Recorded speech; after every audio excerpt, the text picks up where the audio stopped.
The rain fell softly against the tall windows of Morrison Industries, creating gentle patterns that danced across the polished marble floor.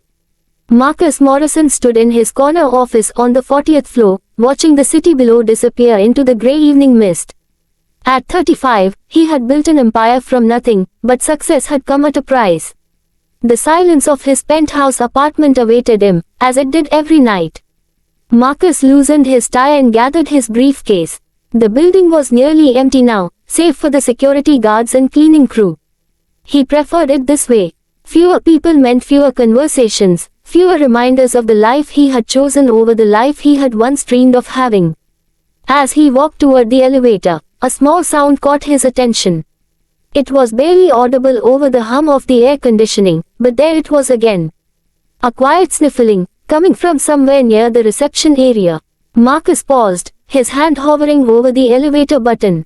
He could pretend he hadn't heard it. He could go home to his empty apartment, pour himself a glass of expensive whiskey, and review tomorrow's quarterly reports. But something in that small sound tugged at him in a way he hadn't felt in years. Following the sound, Marcus found himself walking past the reception desk toward the waiting area. There, curled up on one of the large leather chairs, was a little girl. She couldn't have been more than 6 years old, with dark curls that had escaped from what must have once been neat pigtails. Her small dress was wrinkled, and she clutched a worn stuffed rabbit to her chest. "Hello there," Marcus said softly, not wanting to startle her. The little girl looked up with wide, tear-filled eyes. They were the color of warm honey, and they held a sadness that seemed far too heavy for such a young face. "I'm sorry, mister," she whispered. "I know I am not supposed to be here. Mama told me to wait, but she's been gone so long." Marcus felt something shift in his chest. He set down his briefcase and crouched down to her level, careful to keep his distance so as not to frighten her. "What's your name, sweetheart?" he asked. "Emma," she said, wiping her nose with the back of her small hand. "Emma Rodriguez. That's a beautiful name, Emma. I'm Marcus. And you don't need to apologize for being here. Can you tell me about your mama? When did she leave?" Emma's lower lip trembled. "This morning. She had to go see the important people about work. She said she'd come back soon, but the sun went away and she's still not here." Marcus glanced at his watch. It was nearly 8 o'clock. This child had been waiting alone for hours. His mind raced through possibilities, none of them good. "Emma, do you know your mama's full name? Or maybe her phone number?" The little girl shook her head. "Mama's name is Maria Rodriguez. She cleans the offices here at night sometimes. But I don't know her phone number. She always just tells me to wait right here in this chair when she has to go places during the day." Marcus felt his throat tighten. Maria Rodriguez. He recognized the name from the cleaning company's employee roster. She was one of the night shift workers, a single mother who often brought her daughter when childcare wasn't available. He had seen them occasionally, always from a distance, never really paying attention. "Emma, I'm going to help you find your mama, okay? But first, are you hungry? When did you last eat?" Emma thought for a moment. "Mama gave me crackers this morning. And there's a water fountain down the hall." Crackers. One small packet of crackers, and this child had been surviving on water fountain drinks all day. Marcus felt something crack open inside his chest, a feeling he had carefully locked away years ago. "Well, that won't do at all," he said gently. "How about we go get you something proper to eat while we figure out where your mama is?" Emma's eyes widened. "You would do that, but you don't even know me." "Sometimes that doesn't matter, Emma.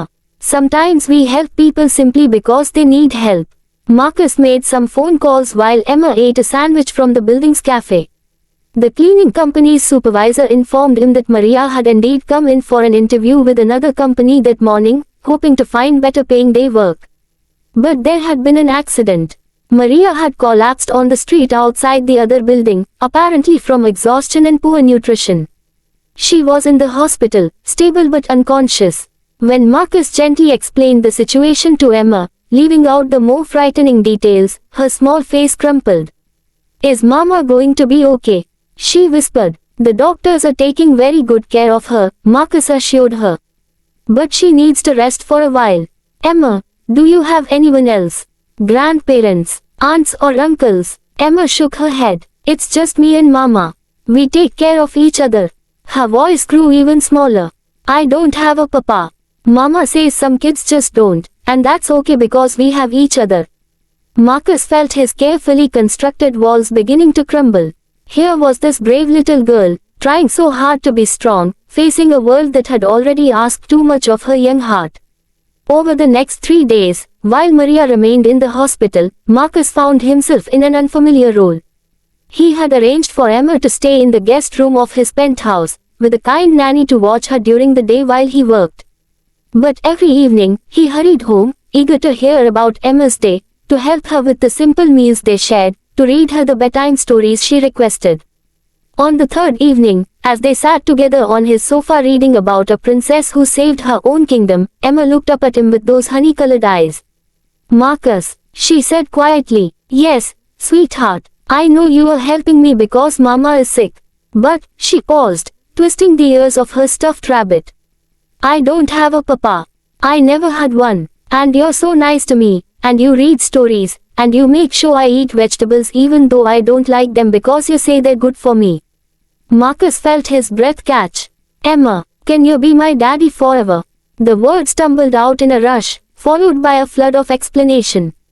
I know you're probably too busy, and I know I'm just a little girl, but I would be so good. I would clean up my toys and eat all my vegetables and I wouldn't ask for too many stories at bedtime. Please, I don't have a papa, and you don't have any kids, and maybe we could take care of each other. The room fell silent except for the gentle patter of rain against the windows. Marcus looked down at the small, brave girl who had somehow, in just 3 days, filled every empty corner of his life with light. He thought about his cold penthouse apartment, about the years of loneliness he had convinced himself he preferred, about the family he had always told himself he didn't have time for. Emma, he said softly, being a daddy is a very big job. It means always being there, even when things get hard. It means putting someone else first, every single day. Are you sure that's what you want? Emma nodded solemnly. I already love you, Marcus. And I think maybe you love me too. Just a little bit. Marcus felt tears prick at his eyes. Oh, sweetheart, I love you more than just a little bit. I love you more than I ever knew it was possible to love someone. Then can you be my daddy forever? Marcus pulled Emma into his arms, holding her close. Yes, Emma, if your mama agrees, and if we can work everything out with the people who help families, then yes. I would be honored to be your daddy forever. When Maria woke up the next morning, weak but recovering, she found Marcus sitting beside her hospital bed with Emma sleeping peacefully in his lap. Through tears of gratitude and wonder, she listened as the successful, powerful man humbly asked for the chance to help raise her daughter, to give them both the security and love they deserved. 6 months later, Marcus legally adopted Emma, and Maria became his full-time household manager, finally able to leave the exhausting night shift work behind. The penthouse that had once echoed with emptiness now rang with Emma's laughter, with the sound of family dinners, with bedtime stories and weekend adventures. On quiet evenings, when Emma was asleep and the city twinkled below, Marcus would stand by those same tall windows where he had once felt so alone. But now, instead of silence, there was the soft sound of breathing from Emma's room, the quiet movements of Maria preparing for the next day, the gentle rhythm of a home filled with love. Sometimes the most profound changes come not from grand gestures or careful plans, but from a small voice asking for exactly what we didn't know we needed. Sometimes, in saying yes to someone else's dream, we find our own.